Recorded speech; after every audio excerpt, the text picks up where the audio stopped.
विश्व के सभी मेरे साथियों को राजरत्न अम्बेडकर की ओर से जय भीम, नमो बुद्धाय।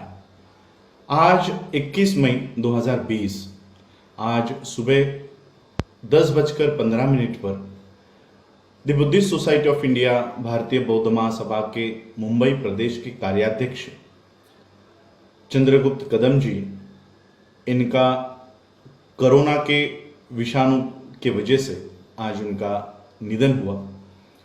तो सबसे पहले मैं मेरी ओर से, the Buddhist society of India भारतीय बौद्ध महासभा की ओर से और डॉक्टर बाबा साहब अम्बेडकर जी के परिवार की ओर से मैं कदम सर की स्मृति में उन्हें अभिवादन करता हूँ।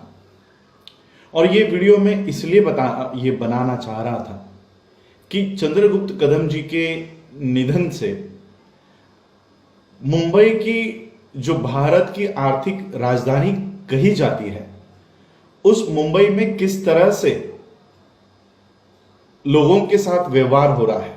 पिछले 2 हफ्तों से हम चंद्रगुप्त कदम जी के स्वास्थ्य को लेकर, ट्रीटमेंट को लेकर हम लोग कोशिशें कर रहे थे। जब चंद्रगुप्त कदम जी को ये सिम्टम्स जब पता चली, उन्हें सांस लेने में दिक्कत हो रही थी, तब वो उन्हीं के नजदीक में हिंदुजा हॉस्पिटल है, उस हिंदुजा हॉस्पिटल में गए और हिंदुजा हॉस्पिटल के डॉक्टरों ने, क्योंकि चंद्रगुप्त कदम जी और उनके पत्नी को कोविड के लक्षण दिखाई दे रहे हैं, सिम्टम्स दिखाई दे रहे हैं, इसलिए उनकी ट्रीटमेंट ही, उनका चेकअप ही करना उन्होंने मना कर दिया कि हम आपका चेकअप नहीं करेंगे।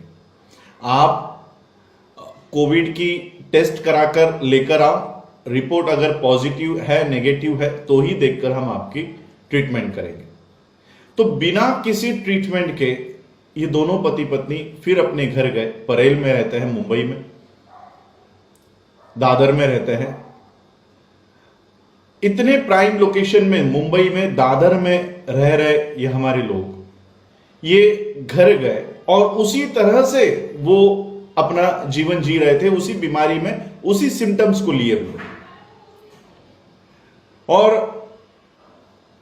हमेशा 1 या 2 दिन में उनका मुझे फोन होता है या मेरा उनको फोन होता है। और जब मुझे ये पता चला कि चंद्रगुप्त कदम जी को हिंदुजा हॉस्पिटल के लोगों ने फिर से भेज दिया है, कोई ट्रीटमेंट नहीं की, तो हमारे ही एक जाने माने डॉक्टर है, जो हमारे पदाधिकारी है और फॉरेंसिक डिपार्टमेंट में वो एक अच्छे सर्जन है। मैं उनका नाम उनके अनुमति के बिना मैं रिवील नहीं करना चाहता, बिना पूछे उनको बताना नहीं, लोगों को बताना नहीं चाहता। तो मैंने उनको फोन किया कि कम से कम आप इनका डायग्नोस फोन पर ही करो, उनके जो सिम्टम्स वो बता रहे हैं, तो वो सुनकर उसके लिए कोई प्राइमरी एड, कोई रिलीफ उनको मिले, इससे कुछ राहत मिले, ऐसी कुछ दवाइयां इनको दीजिए। मैंने कदम जी को इन डॉक्टर साहब का नंबर दिया, डॉक्टर साहब को इनका नंबर दिया, दोनों की आपस में बात हुई और फिर डॉक्टर जी ने मुझे फोन किया और फोन करके कहा कि इन्हें जो सिम्टम्स है उन्हें तुरंत अस्पताल में लेकर जाइए। और फिर मैंने तब कहा कि हिंदुजा हॉस्पिटल के लोग, डॉक्टर्स, इन्हें चेक करने के लिए ही तैयार नहीं है। तो इन डॉक्टर साहब ने मुझे कहा कि कोई भी अस्पताल, कोई भी डॉक्टर आपको मना नहीं कर सकता, चाहे वो कोविड पॉजिटिव हो या कोविड नेगेटिव हो, नॉन कोविड पेशेंट भी हो, कोई भी अस्पताल आपको इस तरह से मना नहीं कर सकता, घर नहीं भेज सकता। अगर ये हॉस्पिटल या ये प्रशासन या ये डॉक्टर्स आपके साथ ऐसा व्यवहार कर रहे हैं, तो उन्हें कहिए कि हम आपके खिलाफ पुलिस में तकरार दर्ज करेंगे, कंप्लेंट दर्ज करेंगे। तो इसी तरह से मैंने चंद्रगुप्त कदम जी को बोला कि आप तुरंत वहां घर से निकलो, हिंदुजा हॉस्पिटल में जाओ। अगर वो आपका चेकअप नहीं करते हैं तो सीधा कहो कि हम आपके ऊपर पुलिस कंप्लेंट करेंगे। और मैंने भी हिंदुजा हॉस्पिटल के मैनेजमेंट को इस तरह से, जिस तरह से मुझे कहा गया था, मैंने वो बताया। चंद्रगुप्त कदम जी अपने पत्नी के साथ वहां पर गए और पहले से ही सारा फोन करके रखा हुआ था। तो हिंदुजा हॉस्पिटल के प्रशासन ने दबाव में आकर उनको ये कहा कि ठीक है, हम आपका इलाज कर देते हैं, लेकिन सलाइन लगाकर औषधि लेकर आप घर चले जाओ, यहां मत रुको। हिंदुजा हॉस्पिटल ने उन्हें भर्ती करने के बजाय उनको प्राथमिक जो औषधि देनी होती है वो दी और फिर घर लेकर गए। दूसरे ही दिन फिर हमने कहा कि केएम हॉस्पिटल में इनको, डॉक्टर जी ने मुझे बताया कि इनको केएम हॉस्पिटल में लेके जाओ, वहां पर व्यवस्था है।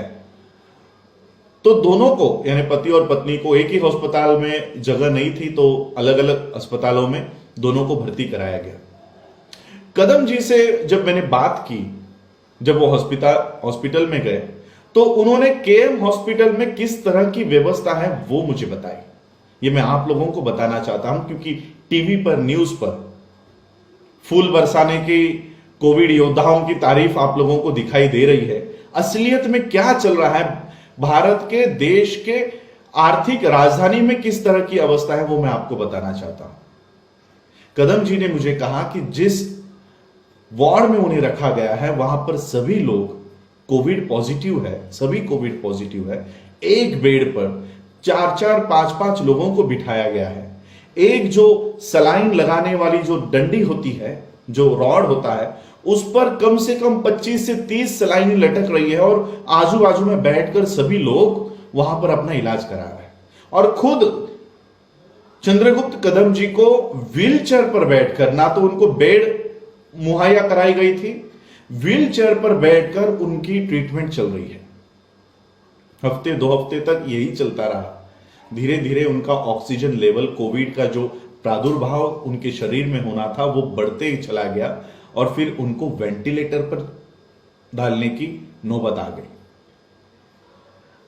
2 दिन पहले, कल तक मेरा उनसे जो फोन पे संभाषण था, वो एक ही बात कह रहे थे कि मुझे यहां से निकालो, मुझे केएम में अपना उपचार नहीं कराना है, मुझे किसी प्राइवेट अस्पताल में भर्ती करवाओ। मेरा उनके मैं दादर से कम 100-150 किलोमीटर दूरी के जगह पर फंसा हुआ हूं, यहां पर हूं। यहां से ना तो ट्रेन चलती है, ना तो मेरे पास गाड़ी है, तो मैं यहां से बाहर भी नहीं निकल सकता, ऐसी मेरी हालात है। तो मैंने उनके बेटे को कहा कि कोई भी, मुंबई में कोई भी अस्पताल हो, प्राइवेट अस्पताल हो, वहां पर कदम सर को वहां पर शिफ्ट कराओ। जितने भी पैसे लगते हैं वो सारे हम वो सारा खर्चा उठाएंगे, लेकिन यहां से निकालो, केएम अस्पताल से निकालो। लेकिन उनके बेटे ने जवाब दिया कि पूरे बंबई में कोई भी प्राइवेट अस्पताल, ये एक भी बेड वहां पर खाली नहीं है। एक भी बेड जहां पर वेंटिलेटर की सुविधा हो, वो एक भी बेड यहां पर नहीं है। कई दिनों से, कई हफ्तों से हम इस बेड की तलाश में थे जहां पर वेंटिलेटर की सुविधा हो, वो आखिर तक हमको नहीं मिली। और कल रात को केएम अस्पताल के डॉक्टरों ने चंद्रगुप्त कदम जी के बेटे को बुला लिया और उन्होंने बताया कि इनका ऑक्सीजन लेवल बहुत कम हो रहा है। तो क्या करना चाहते हो, या लेकर जाना चाहते हो? लेकर जाए तो कहां जाए? कोई अस्पताल लेने को तैयार नहीं है। तो केएम हॉस्पिटल के डॉक्टर हमको पूछ रहे कि लेकर जाना चाहते हो तो लेकर जाओ, कहां लेकर जाए? और फिर उनके बेटे ने उनको अनुमति देती डॉक्टर्स की कि हम कहीं लेकर नहीं जाएंगे, आप आगे की ट्रीटमेंट कीजिए। और फिर उनको लंग्स में डायरेक्ट वो इंक्यूबेटर से वो ऑक्सीजन देना शुरू कर दिया। और सुबह, ये मेरी कल रात को 12, साढ़े 12 बजे तक उनसे बात चल रही थी, उनके बेटे से बात चल रही थी। और फिर सुबह 10 बजे, 10:15 बजे उन्होंने अपना दम तोड़ दिया। 50-55 एज के, इतने ओल्ड एज के भी नहीं थे कि वो इस विषाणु से लड़ नहीं पाते। उनकी बीवी आज उस विषाणु से बाहर आई है और चंद्रगुप्त कदम भी बाहर आ सकते थे, लेकिन जो प्राथमिक सुविधाएं हैं वही सुविधा भारत के आर्थिक राजधानी के लोगों को भी नहीं मिल रही। एक तरफ हमने देखा कि इस महाराष्ट्र शासन में, महाराष्ट्र सरकार में मंत्री जितेंद्र आव्हाड, इनको जब कोरोना होता है तो पूरा शासन प्रशासन एक आदमी के ठीक होने के लिए, उसको उस बीमारी से मुक्त करने के लिए पूरा प्रशासन काम पे लग जाता है। और एक सामान्य आदमी को अगर इस कोविड की लागन हो जाती है, इस का प्रादुर्भाव हो जाता है, तो उसकी ट्रीटमेंट व्हीलचेयर पर बिठाकर होती है। और इसलिए मैं ये वीडियो आज आप लोगों को, मेरा हेतु यह है, मुझे किसी के ऊपर निंदा नहीं करनी, किसी के ऊपर टीका नहीं करनी, मैं आप लोगों को आगाह करना चाहता हूं। ये कोविड हमारी जान बाद में लेगा। ये गलत प्रशासन, ये मनुवादी सोच के लोग जो शासन प्रशासन में बैठे हैं, चाहे वो सरकार कांग्रेस की हो, चाहे वो सरकार बीजेपी की हो, अकालियों की हो या राष्ट्रवादी कांग्रेस की हो, ये जो मनुवादी सोच के लोग इसके ऊपर बैठे हुए हैं, ये इस देश के जनता को ये मरवाने के ऊपर तुले हुए हैं। और इसलिए इस देश का प्रधानमंत्री टीवी पर आकर कह के जाता है कि आत्मनिर्भर बनो। वो इसलिए कहता है क्योंकि उसको मालूम है हमारे हाथ में अगर आ गए तो हम तो तुमको जिंदा नहीं छोड़ेंगे। एक तरफ सुप्रीम कोर्ट के जज अमेरिका में गर्भवती महिला को भारत में लाने के लिए प्लेन भेजने के लिए कहती है, प्लेन भेजने का इस पूरा नियोजन करने को कहती है। वहीं पर 180 किलोमीटर हमारी माता एक नवजात शिशु को जन्म देकर पैदल चलकर, वो कॉर्ड जो होता है, वो कॉर्ड के साथ, वो नाल के साथ अपने बच्चे को लेकर 180 किलोमीटर पैदल चलकर अपने घर जा रही है। ये महिला सुप्रीम कोर्ट के जज को नहीं दिखती, लेकिन अमेरिका में पड़ी हुई उस महिला को भारत में लाने का इंतजाम करने के लिए यहां का प्रशासन, शासन प्रशासन, न्याय व्यवस्था काम पे लग रही है। और इसलिए मैं आपको कहना चाहता हूं, अपना ख्याल आपको खुद रखना होगा। हमने तो आज हमारा एक सबसे तगड़ा कार्यकर्ता हमने खो दिया है, एक सबसे होनहार कार्यकर्ता हमने खो दिया। आप भी बाबा साहब के विचारों के कार्यकर्ता है, और मैं नहीं चाहता कि बाबा साहब को मानने वाले लोगों के साथ ऐसा हो। हम पूरी तरह से घिर चुके हैं,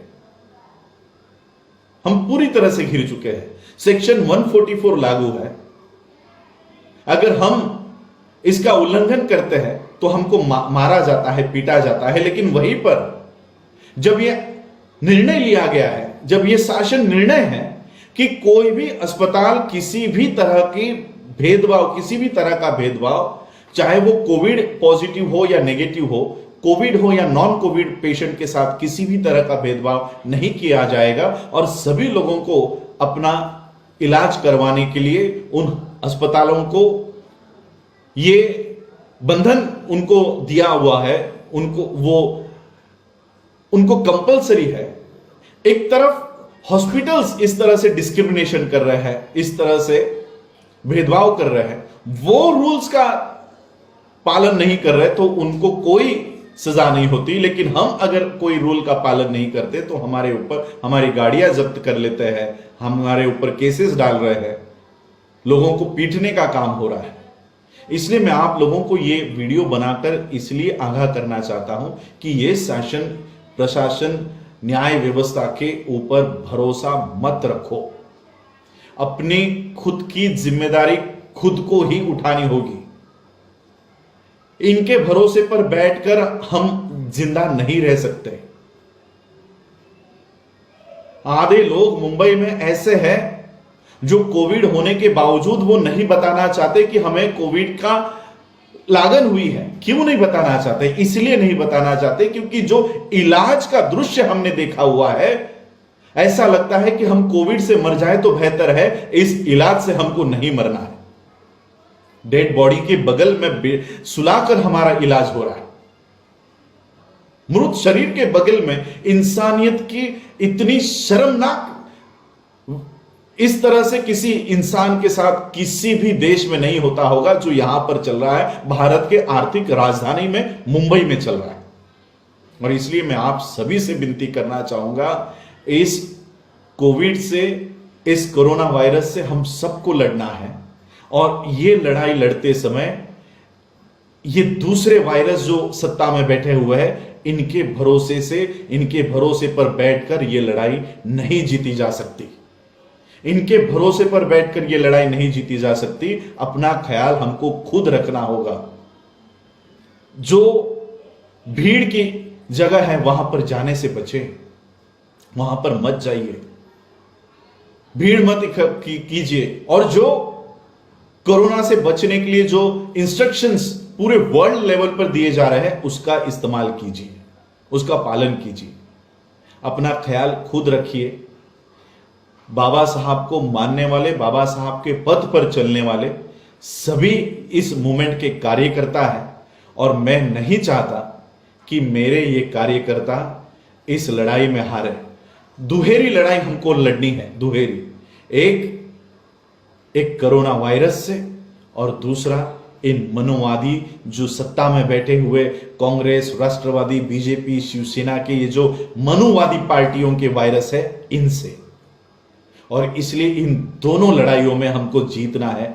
और मेरी पूरी उम्मीद है, पूरी आशा है, पूरा विश्वास है कि ये लड़ाई अगर हम स्ट्रेटेजी से लड़ते हैं, ये लड़ाई पूरे प्लानिंग से लड़ते हैं, तो हम जरूर इस लड़ाई में कामयाब होंगे।